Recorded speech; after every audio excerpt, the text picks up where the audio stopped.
This is the Rays POSTCAST, your instant game reaction for the Tampa Bay Rays, part of the Locked On Podcast Network. Your team every day. Hello and welcome to Tampa Bay Rays POSTCAST, your spot for instant Rays reaction after every single game. My name is Jonathan Shields. Make sure you guys go follow me on Twitter at Johnny10Shields. And guys, I mean, I just don't even know what to say. I mean, they lose the same way basically every single game. I mean, the offense gets absolutely dominated and embarrassed by the worst starting pitcher that the Reds have. Coming off an outing where he gave up 7 runs and 2 1/3 versus the Nationals, who are one of the 3 worst teams in baseball. There's no nice way to say this. There's no optimistic way to put this loss. It is embarrassing in a game that the Rays needed to win. And, you know, you look ahead, you're going to go into New York at the very best. I mean, the Red Sox are winning right now. I mean, you're probably going to be 3.5 out of a playoff spot.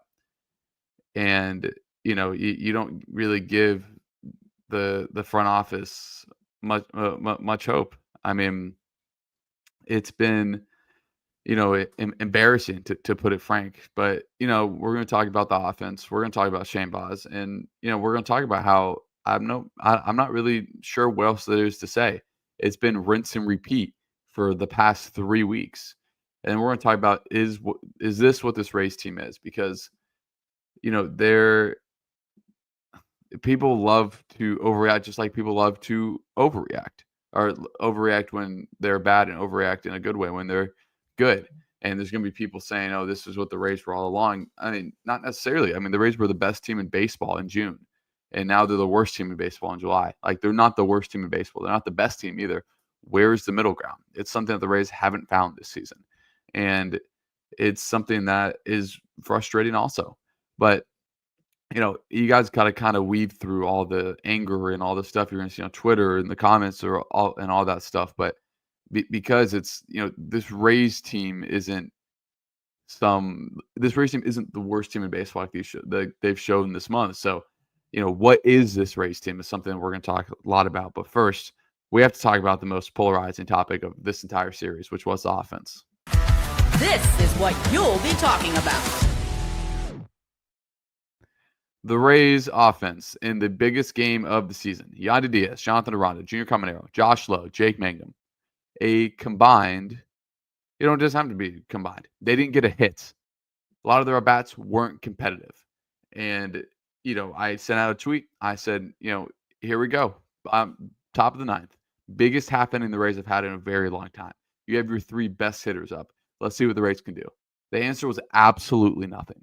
And it just piled onto the embarrassing effort put forward by this offense. Brady Singer, I'm a Florida fan. I watched him at University of Florida. Very good there. First round pick. Struggled with the Royals. Has struggled for most of this season. Almost has a 5 ERA. Just 7 1/3 1 run. You know what? I mean, what else do you expect at this point? I also sent out a tweet, and this is really, really what I feel is it is so difficult for the Rays. It's difficult for the Rays to stack hits. It's difficult for the Rays to get out of innings. How many times do we see with 2 outs, the Reds threaten with 2 hits? Granted, a lot of them were bloop singles or whatever, or walks or whatever throughout this series. How many times have we seen the Reds attack with 2 outs? And it makes it difficult for the Rays to get out of those innings. The Rays just make it look so hard. Like, it literally looks like they're walking in quicksand with no way out. As a fan, you're almost just like, the Rays go down 2-0. It's like, oh, the game's over. That's what you feel in the first inning. And that's literally what it feels like. It's that you're sinking and then you don't really have a way out. And that's what this month feels like for the Rays, is that there's no way out, that they're just going to keep sinking until they sell off anyone that's good or fall too far out of a wild card that no one really even cares. And, you know, it's frustrating because this team is better than this. This team is better than being, you know, it's better than what they've shown this month. I don't know if they're as good as what they've shown in June, but there's a middle ground somewhere. And I firmly believe that middle ground is good enough to be a playoff team. But the offense scores 5 runs in 3 games against the Reds, 2 of which against below average major league starters. Just obliterated. If a If a pitcher needs a get back day right now, like a get back on track start, it's against the Rays right now. They don't put any pressure on you. They don't stack together hits. When they do somehow get two people on base in a row, Shannon Simpson gets thrown out at second, which happens once in a blue moon. But of course, it happened in this game in that moment back in the first inning. And it's Tristan Gray has two horrific at bats. The third one he battles through a 10-pitch at bat, should have been ball 4, and the very next pitch Taylor Walls hits a home run. It's just those things that just keep stacking and stacking and stacking and stacking and stacking. And it literally feels like you're walking through quicksand. And with this race team, they just can't get out of their own way. And it's as simple as that right now. And it's been, I use the word embarrassing a lot because that's what it was. And you see the frustration. You see Aranda after he strikes out, chuck his helmet down, throw his bat down. That's great and all. But a lot of the time, the Rays don't even put up a fight in the box. Like it's like 8-pitch inning, 7-pitch inning, 12-pitch inning, strikeout on 4 pitches, pop up, weak contact. It's just, there's just not a lot of optimism that you can pull from this Rays offense over the past 3 days. And, the Yankees series sets up more advantageously than any series the Rays have had against the Yankees in a very long time.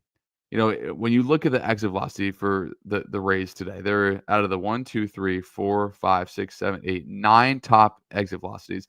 3 of them belong to the Rays. One of them was Taylor Wall's home run, and the other 2 was Josh Lowe at 100 on the ground out and Yandy at 98 on the ground out. The Rays only hit 1, 2, 3, 4, 5, 6, 7, 8 balls above 90 miles per hour.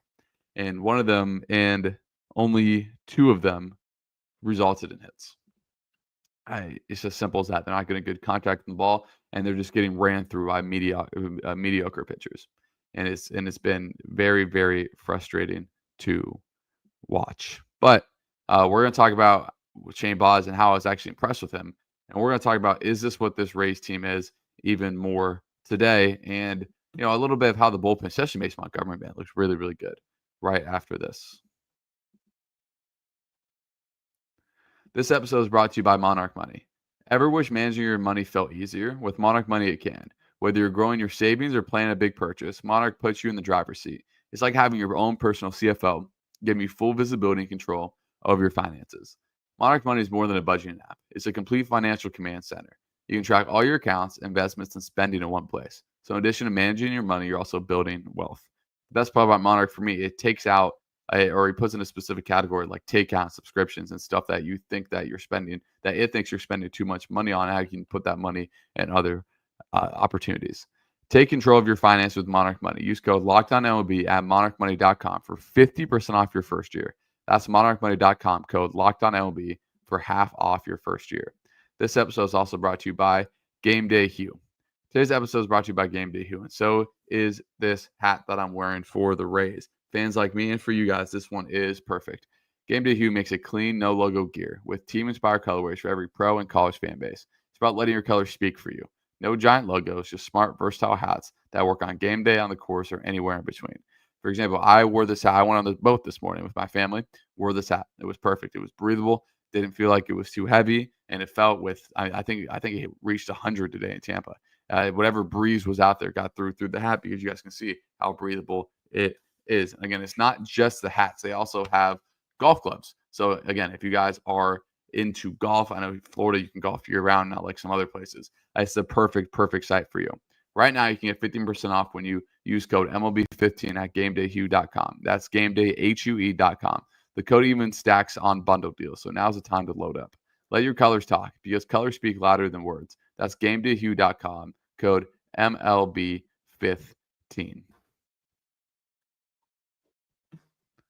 If you guys are in the live, make sure you guys leave a like and comment. And again, I appreciate you guys being here. It is tough to kind of rinse and repeat, talk about the same stuff, because that's how the Rays have been losing the same way over and over and over again.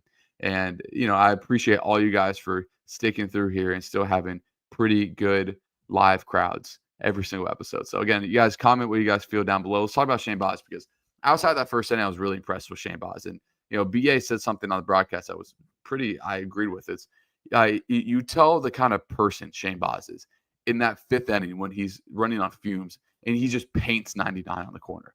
And I will stand by it. Shane Baz has the best pure stuff out of any Rays starter on this team.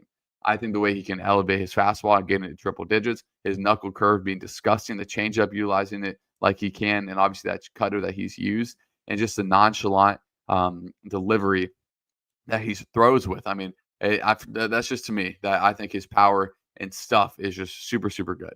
So, I mean, when you only allow 2 runs to the pitching staff, you should win that game 93% of the time. Again, really encouraged by Seymour and Montgomery having bounced back out. Is Montgomery especially like dominant? That's the kind of Montgomery I thought we were going to get more often going into the season. So, nothing but good things to say about the pitching staff. The pitching staff has been good for the most part. I mean, there's been a handful of games, obviously the two against the White Sox and yesterday against the Reds where you really kind of look at. But, for the most part, I think the pitching staff has been fairly solid going forward. So, let's talk about it. Let me guys know, is this what this Rays team is? Because, obviously they've been tied with the worst record in baseball during the month of July, but obviously the Rays aren't the worst team in baseball.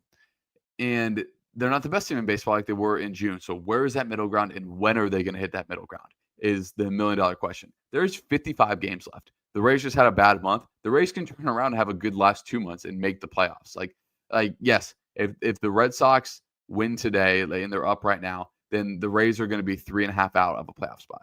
That is true. But the Rays they've lost 3.5 game leads in a week, much less a month. So there are still things to be optimistic about, but it's hard to voice those optimistic views with how horrific the Rays have been. And I think that's kind of the only word. They haven't been decent. They definitely haven't been good. They haven't been bad. They've been horrific for the most part. And even the one win they got against the White Sox was one that's just happy you won. And again, it really just feels like you're just trudging along through quicksand. It's like no breaks can fall the Rays' way. And when they do fall, they immediately hurt themselves again. It's just over and over and over again. It's just super, super frustrating. But let's look ahead to the game tomorrow in the series against New York. And it's 3 really winnable games for the Rays.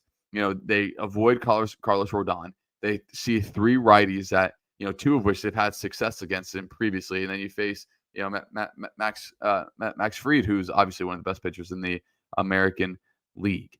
So the game tomorrow, it's Drew Rasmussen. Need all-star Drew Rasmussen tomorrow in the worst way versus Cam Sludler. I looked up how to say his name before, and for some reason, it just really trips me up. So he is making his 3rd start of the season against the Rays tomorrow. He's given, I believe, 2 runs in each of his last 2 starts. His first outing against Seattle, 5 1/3, 4 hits, 3 runs. Last start against Toronto, 5 innings, 7 hits, 2 earned. The walks have been there, at least 2 walks each of his first 2 outings. There's some film on him. The Rays can kind of look at him and see how they can attack him. And, it's going to be interesting to see how the lineup shakes out tomorrow. The thing I'm really looking forward to, how are they going to rotate DeLuca and Mangum? That's what I'm looking at, because Chandler's going to play almost every day. And as bad as Josh Lowe is, he probably is, he's going to play every single time against a righty. So, it's going to be interesting to see how that lineup shakes out tomorrow. And so now we're going to head to the comments as I love Legos first. He's the only optimistic person in here. He says, really wish we could have done more with this series. Bodge was amazing, but the offense still very weak. Yeah, just reiterating stuff we talked about. I 100% agree. Gary talks about how it's definitely the low point of the season right now. Nothing much going right. When they get a well-pitched game, they don't hit. When they do hit, they don't pitch well. I mean, that's a perfect synopsis, Gary, of the last kind of 12 games for the Rays. 100%. As we go to Rain Man, it says, as much as people want to complain about the two things that it was, who had another kind of iffy play in the field today, he was the best offensive player today, and the bullpen was also fantastic.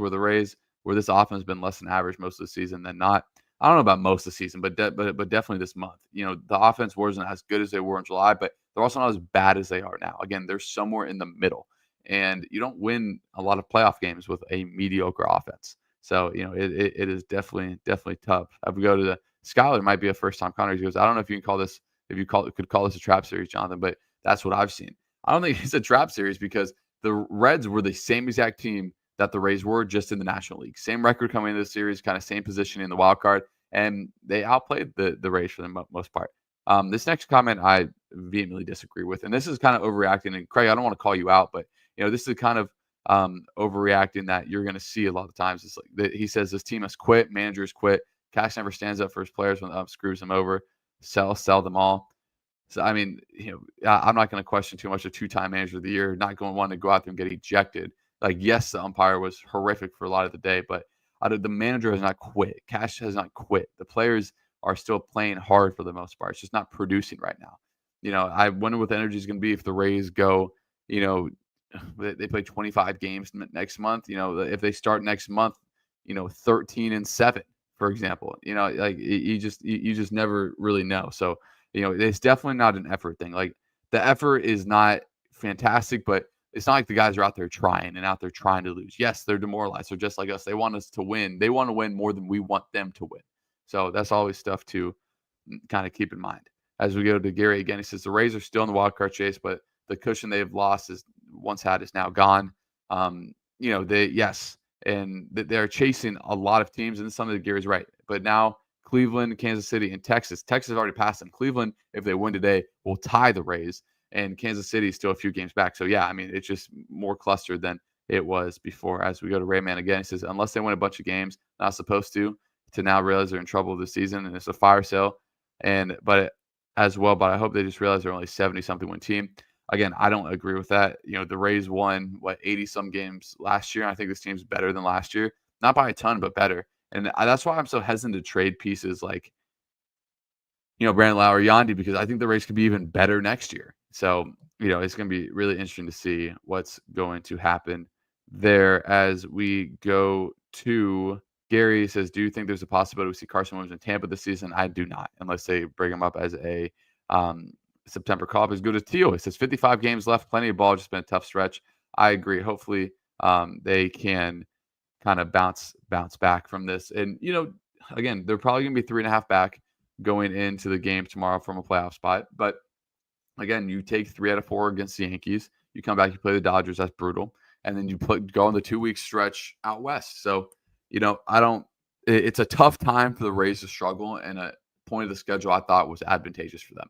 Now they're going to their hardest part of the schedule coming up. So I think that will also move into the decision-making. But again, I think if the Rays are within kind of 4 games of the wild card after the deadline, they're not going to buy, obviously, but I don't think they're going to sell like all their people unless they get an insane offer. So again, guys, I appreciate you guys sticking through the postcast while they've been losing postcasts for a majority of them, as the Rays get swept as they continue to lose games that the other team isn't going out there and taking. It's just they're playing a little bit better than the Rays are right now. But beautiful thing about baseball, the Rays have an opportunity tomorrow to get back on the winning side of things.